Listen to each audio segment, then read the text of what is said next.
Hey everybody, we're back with another episode of Off the Highway, and I'm Tony Kriz, and that's Mark Scandrette, coming in from San Francisco, California.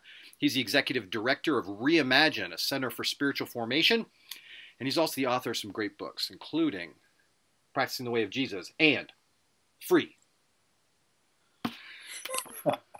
Mark, I just want to hear you riff for a second on innovation as a concept, as a spiritual concept. Well, you might be familiar with the old adage, insanity is doing the same thing over and over and expecting different results. And I think that if we're not satisfied with the kind of flourishing or growth that we're experiencing in our lives, we have to try something new. And that's why innovation is so important. I think a second aspect of this is that we live in a rapidly accelerated and changing cultural context, right, that we struggle to keep up with. And I'm not talking about keeping up with it for the sake of like what's hip and cool, but simply the invitation to respond to what's happening right now. And spiritual vitality is about connecting my story with God's story and the story of this time and place. And so I need to find ways to respond to the invitation and the struggle of this exact moment, which requires innovation. I love that. Perfect.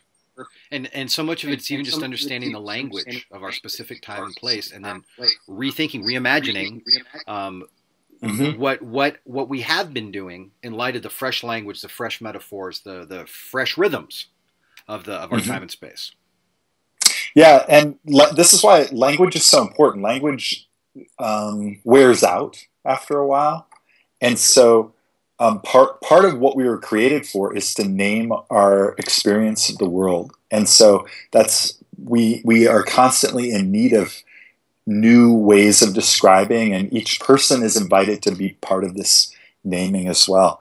This might be a bit of I don't think it's a stretch, I think it's just the way it is.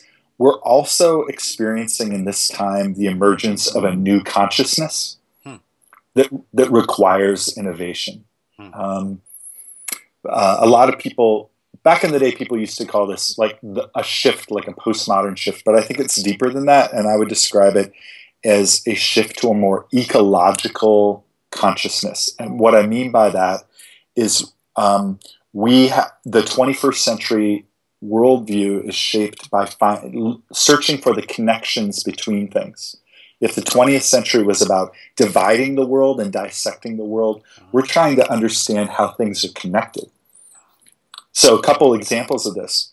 I know that what I put in my body affects how I feel and, my cognitive abilities.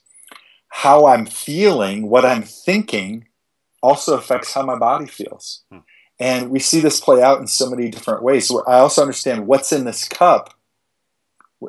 Right now, it's direct trade coffee that I roasted myself, has an impact on people and the land in other parts of the world. And so we're coming into an awareness of the connection, all the connections that we have with people and the planet. Fantastic. And that's a fundamental shift that I think asks new questions about what it means to be a spiritual person. You termed it ecological. Do you remember? Yeah, ecological consciousness, because you're looking at the whole ecology.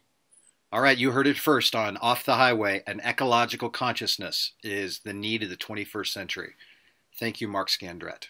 This is Off the Highway.